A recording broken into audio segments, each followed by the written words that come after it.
How is it going? Hope everyone's doing well, and thank you for tuning in this video. Today I'm here with my pay-per-view review of the horror show at WWE Extreme Rules 2020. That way, see any time, let's go ahead and jump right into things. Before the main pay-per-view started, of course, we did have the kickoff show 1 hour prior to the event, which featured Kevin Owens taking on Murphy. I thought it was a good match on there, right from the get-go. Both men immediately had a hot start. Owens went for the stunner, Murphy went for the V-trigger. They had some nice sequences, which led to Murphy gaining the upper hand and control of the match. Owens had his comeback, which led to Murphy annihilating Owens with a handful of V-triggers, followed by the brain buster for a great near fall. But towards the end, Owens got the upper hand, hit the stunner on Murphy, 1, 2, 3, won the match. So good match, no complaints from me. Then of course we lead into the main show, which opened up with the tables match for the SmackDown Tag Team Championship. The New Day defending against Shinsuke Nakamura and Cesaro. I thought this was a really fun match. I thought it was a good way to open the main pay-per-view. I thought Kofi and Big E were definitely the MVPs of this match. Just the bumps, Kofi were taking, just a trust fall where he pretty much ate the floor. Big E did his signature apron spear on Cesaro. We actually connected with it. He didn't actually tease it. He actually hit it and, sold it for a good while. Nakamura and Cesaro were definitely gelling well together as a tag team. I thought they were really well implementing, Cesaro's past tag team antics with his former partners like Cassius Ohno and Tyson Kidd like that. He's able to implement, stuff he did with them with Nakamura, but yet, tweak it to where it's working with Nakamura. Like the Cesaro swing into instead of the kick, it's into the Kinshasa, which I thought was a great spot. I thought the tables usage was great. I thought they really worked around the tables great in this match. They really utilized it. Nakamura and Cesaro, I thought they did a great spot where they were able to avoid a handful of times of Big E and Kofi putting him through the table. So I thought the usage of the table was good, and I thought it was a really fun match. Both teams, work great together, and love to see more from them in the future. Towards the end, Big E was taken out. Kofi was trying to give a hurricanrana to Cesaro through a table, but Nakamura helped Cesaro out, and then Cesaro just gave a huge powerbomb to Kofi up the second rope to the outside through 2 tables to win the SmackDown Tag Team titles with Shinsuke Nakamura. So Cesaro, Nakamura, the brand new SmackDown Tag Team champions. Really happy about that. I think both guys definitely could use them. I know those tag team titles don't really mean anything, or it's not really going to help elevate them either. But, having those titles, at least they're doing something with Nakamura and Cesaro. So no complaints for me about them winning tag team titles. Really happy about it, and I was really happy with the match as well. So yeah, really fun opening match. And then we go to the SmackDown Women's Championship. Bayley defending against Nikki Cross. Nikki Cross, of course, being hyped up by Alexa Bliss and Kabuki Wars before the match. And I thought it was a good match. I enjoyed it. Right from the get-go, Bayley was kind of brushing Nikki off like a joke. And then that actually led to Nikki getting a near fall on Bayley. She hit the neck breaker, but Bayley rolled out of the ring because Bayley knew that. Did I say Becky or Bayley the first time? I think I might have called her Becky by accident. But she hit her neck. If I said Bayley, good. But in my head, for some reason, I thought I said Becky. If I did, I'm glad I corrected myself. But anyways, Bayley. Bottom line, Bayley. She hit the neck breaker on Bayley right from the get-go, and Bayley had to roll to the outside. And then Nikki Cross, I thought she had a breakout performance in this match. I thought she looked really well, especially when she went under the ring and Bayley went to chase after her, and she was at the other side of the ring because she went under the ring to the other side. They kind of play mind games. I thought that was, good stuff on her work. Some great near falls on Nikki Cross as well. She did some nice superplexes off the top, off the second rope. Was able to get another near fall out the neck breaker. So some real good stuff from Nikki Cross. I thought Bayley was doing a great job making her look good as well. And it took Sasha Banks to get involved. Sasha Banks gave Bayley her boss, not breast knuck, but what she wears in her knuckles. Hits Nikki Cross in the gut with it, hits the DDT for the 1, 2, 3 to defeat Nikki Cross to retain the SmackDown Women's Championship. So yeah, good match, good finish too to kind of protect Nikki Cross. And like I said, overall, very good performance from Nikki Cross's for her. So yeah, no complaints from me. Then we had a segment from the Firefly Funhouse. Of course, it was Bray Wyatt doing some horror stuff, making fun of the SmackDown karaoke from a few weeks ago. I don't know, I didn't really accomplish anything. It was kind of just there to kind of do the horror show gimmick. So it was what it was. Then next, we were supposed to have the United States Championship match between Apollo Crews and MVP, but MVP comes out, says Apollo Crews is not able to compete, therefore he wins the championship by forfeit, grabs the title, puts it around his waist, and that's that. So I have no idea what the hell is going around with the U.S. Championship. I don't know what they're doing with Apollo Crews. I don't know if he's legitimately injured. Maybe he has, they're trying to keep him away because of the whole COVID situation. I don't know what the situation is. I don't know why they're advertising stuff they're not going to deliver with it. I don't know what the situation is, but it's really confusing, and I wish they'd be very clear what's going on. So I don't know. Is MVP the new U.S. champion? Who I don't think he is, but it's WWE, so we'll probably get a more clear answer on Raw. But yeah, it was just a pointless segment, really. Then we go to the eye for an eye match. Rey Mysterio taking on Seth Rollins. And I will say, the in-ring work I thought was really good. I thought Seth Rollins and Rey Mysterio absolutely went in there and killed it. The spots they're doing, Rollins is selling with Mysterio, I thought was fantastic. Especially the one spot where Mysterio hit the splash. Rollins sold it like he just had his ribs absolutely destroyed. I thought Rollins' selling was fantastic in this match. They had some great spots as well. Obviously, they were working around the eye, you know, trying to tear each other's eye out, which at times kind of slowed the match pacing down. But it didn't really, the stipulation didn't really ruin the match at all, which I thought was good, because I thought they would really focus on each other's eye, not so much on the match itself, but it was kind of really the other way around. They were really kind of having a match, and when the opportunity presented itself, that's when they focused on the eye. It wasn't just constantly, oh, eye. It was work. Oh, look, I have an opportunity to fuck his eye up. Let me try it now. You know, I like that pacing to it. So I thought that they did a good job with that. But some great spots. You know, Rey Mysterio hit the stomp at one point. That was a great spot. Then Seth Rollins got the upper hand. You know, threw Mysterio into the barricade, absolutely destroyed him, and hit the stomp on Mysterio, threw him in the barricade, and tore his eye out. Took him, put him into the steel steps again, and did exactly what he did, you know, a few months ago, where he just shoved his eye in there, and that was it. That's all he did. And then Rollins stopped, looked at Mysterio, and then he starts throwing up.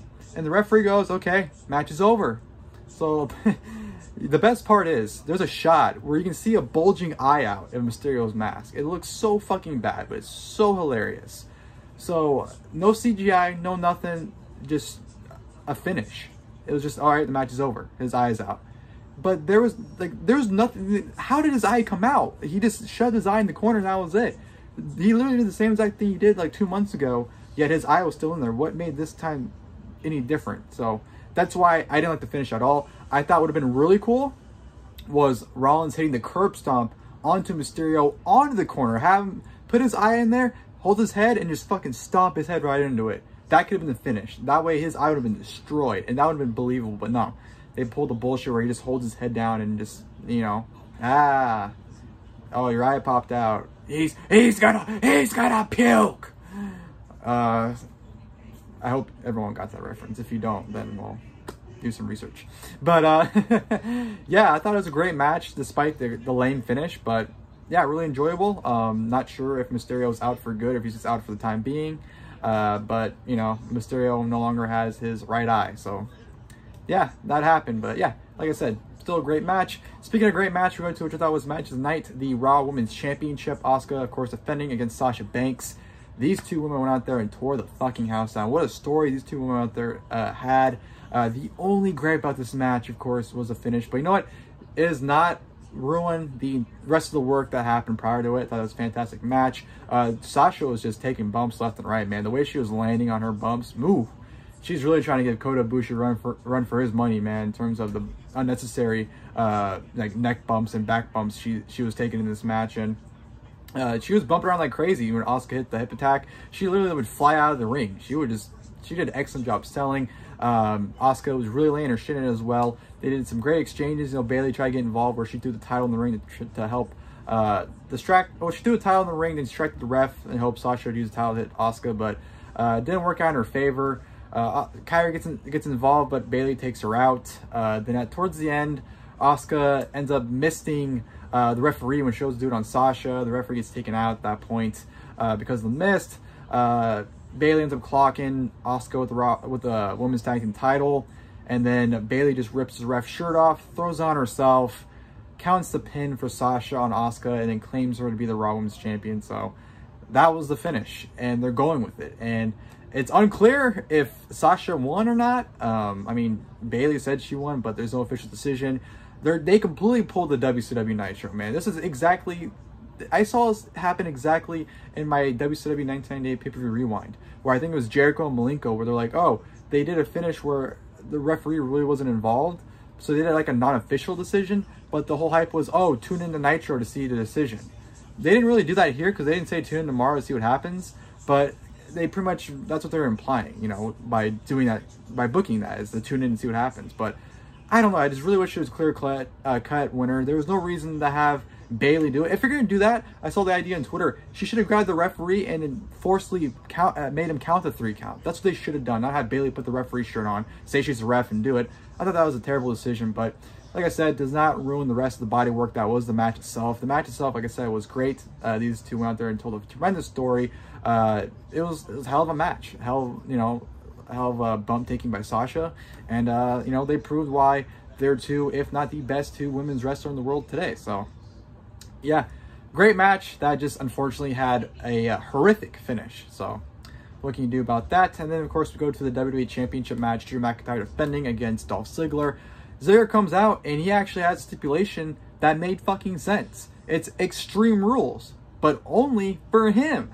McIntyre still has regular wrestling rules in effect. However, he also added that, hey, if McIntyre loses by DQ or countout as well, he also loses the championship. So Ziggler literally made it where it was impossible for him to lose. I mean, spoiler alert, he still fucking did. But he was logical with his decision. He made it to where it was virtually impossible for him to lose the match, or at least not win the championship. And I thought it played great. I thought the story was great with it. I thought Ziggler was bumping his ass off for Drew. Drew was kicking his ass, and I was loving every second of it. I love the spot where Ziggler set up a table on the outside, and McIntyre went to do a superplex, but then he realized the table was behind him. At the last minute, he turned around, so that way he didn't put Ziggler to the table, because if he did, obviously it would have been a DQ, would have lost the championship. So I thought that was smart on McIntyre's part. Ziggler, I thought, used stipulation great. He was able to, use a kendo stick to advantage, use a chair. Did a great spot where he set McIntyre up on the outside and did an elbow drop through the table, which that was a great spot. Did a rock bottom at one point as well onto a steel chair inside the ring. So I just thought the story they told was great. Ziggler was bumping his ass off. Honestly, it was a classic old school Dolph Ziggler match. Back in the day, like 10 years ago, when we'd get like a Dolph Ziggler classic match every week, or at least at every pay-per-view. Those great times, that's kind of what we got here with Dolph Ziggler. It's kind of remind me of the old Dolph Ziggler we used to get. Honestly, his best match since he's probably had with The Miz back in 2016. Fantastic stuff, I thought, from these two. Really enjoyed the match. I love the finish as well. Ziggler hit, everything he possibly could at McIntyre. Hit a famous throw on the outside, hit multiple zigzags, but McIntyre's kicking out of everything. And then at the end, Ziggler set up for super kick. But as he's setting up for it, McIntyre does a kip up right into the Claymore. Not like, in midair hit the Claymore, but he landed on his feet within like, not even a second. He jumped up and hit the Claymore. Fantastic timing on his part. Shotgun sound effect with that Claymore on Ziggler. 1, 2, 3. Drew McIntyre retains the WWE Championship. Like I said, great match. Really enjoyed that. Thought the story they told was great. And yeah, Drew McIntyre, man, he's been a hell of a fucking run as WWE Champion. Been really enjoying it, and I don't want it anytime soon. So yeah, hell of a champion McIntyre is. Like I said, great match. Then of course go to the main event, which was the Wyatt Swamp fight. Braun Strowman taking on Bray Wyatt. No idea what the fuck this was. No idea. Strowman shows up. Bray's there. Lights go out. Lights go back on. Strowman fights random people. All of a sudden, Strowman's fighting himself. Wyatt Strowman knocks him out. Then he's at the, I don't know, he's like in the house. And then Bray's like interrogating him. And then all of a sudden they teleport somewhere else. And then Braun's just fighting people randomly again. He puts a guy into the fire. But then as, he's looking for Braun, he sees Alexa Bliss. And I thought, playing her in the match was great, given her and Braun's, history on the mixed match challenge. I thought they implemented that very well. So she appears, which leads them to go into like the lake, which, Bray Wyatt comes out. They fight some more. Then Strowman just kind of gives him a rock bottom under the boat. And then the boat just takes off and the boat comes back and he's gone. Then Bray comes out of the water or the swamp, fights him some more. They brawl. And then, he drowns Braun, but then Braun comes out of the water. Then Bray comes out of nowhere again. But then Braun throws him into the swamp. And he's like, okay, I beat Bray. It's over. It's done. And then he gets dragged back into the water. And then him and Bray both go into the water. And then the Fiend pops out. That's literally exactly everything that happened. Obviously, throughout the match, they were doing cinematic shit where they were like showing old clips of the Wyatt family. And, the history between Bray and Braun. So the way it was structured with the clips, I thought was really well done. But just, I don't know what the fuck the match was supposed to be. I don't know what it accomplished. I don't know. I just don't know. I really don't have an opinion on it. I didn't really like it, but I didn't really hate it. I just laughed at it because it was so fucking ridiculous. I couldn't help but laugh at everything that happened. I don't know who fucking won. I mean, if the Fiend was the last person to be shown, I guess Bray Wyatt won, but they weren't really clear on it. So I have no idea who the fuck really won at the end of the day. But like I said, it made me laugh. So I guess for that, it was good. Because if I laughed, I guess it was for a good reason. So I don't know. The Wyatt Swamp fight was just, it was there. I didn't, like I said, didn't really enjoy it, but didn't really dislike it either. So I don't know. It was what it was. And that closed, which I thought overall was a great show. I thought Extreme Rules 2020 was a great pay-per-view. Honestly, probably the best WWE pay-per-view this year so far. Which, you know, most of the shows have been PC shows, so there's not really much competition. But I had a lot of fun with it. I thought the wrestling on the show was great. Obviously, there were a couple matches where the finishes really were kind of utter shit. But it won't ruin the rest of the body work of the match, I thought. Well, for me personally, it won't ruin it. So, like I said, great matches, some shit finishes. Main event, made me laugh though, so I guess it was enjoyable. I don't know. But overall, I had a great time with Extreme Rules. I had a hell of a lot of fun watching it. I had a blast. For a show where I had super low expectations for, WWE definitely put a smile on my face, and I thought it was a really enjoyable pay-per-view overall. So, yeah, those were my thoughts and review on Extreme Rules 2020. I hope you guys enjoyed the video. If you guys did, please feel free to leave a like below. Of course, until next time, I'll see you guys then. Thank you guys for watching the video.